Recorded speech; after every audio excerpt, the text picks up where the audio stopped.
হঠাৎ করে স্যার ঠিক করে যে আমাদেরকে ডিনার পার্টি দেবে, তাই আমরা পৌঁছে যাই আসানসোলের দি গ্র্যান্ড অ্যারোমাতে।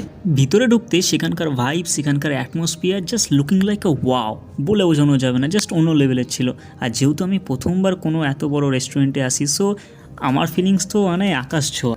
তারপর আমরা ডিনারে কী খাবো সেটা সেখানকার মেনু কার্ড দেখে চুজ করে নিই। ঠিক কিছুক্ষণের মধ্যেই আমাদের দেওয়া ফার্স্ট অর্ডার স্যালাড আমাদের সামনে চলে আসে, আর সেই স্যালাড থেকে একটা কাঁচা লঙ্কা তুলে ভাই তার উদ্বোধন করে। তারপর আসে ক্রিসপি ক্যালামারি, দেন আমাদের সামনে আসে একটা চিকেনের আইটেম যেটার স্বাদ খুব সুন্দর ছিল। তারপর আমাদের সামনে এসে হাজির হয় সিঙ্গাপুর স্টাইল মিক্স নুডলস, যেটা পার্সোনালি আমার তো টেস্টটা খুবই ভালো লেগেছে, আর তার সাথে সাথে বাকিদের সবারও খুব ভালো লেগেছে সেটা। অ্যাট লাস্ট হারা মাটার কা পোলাও আর মাটনের একটা আইটেম দিয়ে আমরা আমাদের ডিনার কমপ্লিট করি। তো আশা করি ভিডিওটা তোমাদের সকলের খুব ভালো লেগেছে।